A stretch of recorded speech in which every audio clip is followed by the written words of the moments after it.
بحیرہ احمر میں جاری حوثی باغیوں کے حملے ہوں، غزہ پر اسرائیلی جارحیت یا پھر ایران اسرائیل کے درمیان کشیدگی، ان تمام عوامل نے عالمی سطح پر تیل کی قیمتوں میں ہوش ربا اضافہ کیا تھا، مگر ماہرین اب سمجھتے ہیں کہ ایران اسرائیل کے درمیان کشیدگی میں کمی، امریکہ میں بڑھتی ہوئی مہنگائی کی شرح اور اسرائیل اور حماس کے درمیان سیز فائر پر ہونے والی پیش رفت کے باعث 1 مئی سے پاکستان میں پیٹرولیم مصنوعات کی قیمتوں میں کمی کا امکان ہے۔ دیکھیں انٹرنیشنل آئل پرائسز جو ہے وہ کریکٹ ہوئی ہیں، ایک جو ہائی آئل پرائسز میں اپٹیک آیا ہوا تھا بیکاز آف دی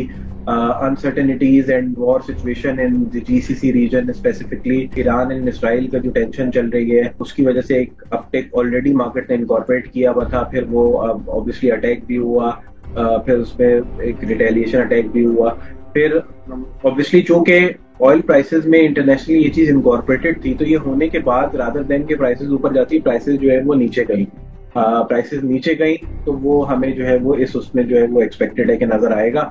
تقریباً 5 روپے پر لیٹر سے ہم لوگ ایکسپیکٹ کر رہے ہیں کہ پیٹرول کی قیمتیں جو ہے وہ کم ہو سکتی ہیں، اور اسی طرح تقریباً 7 سے 8 روپے پر لیٹر سے تقریباً ڈیزل کی قیمتیں بھی جو ہے وہ کم ہو سکتی ہیں۔ مزید نیوز اپ ڈیٹس اور ڈیجیٹل سٹوریز کے لیے سبسکرائب کریں ڈان نیوز پاکستان۔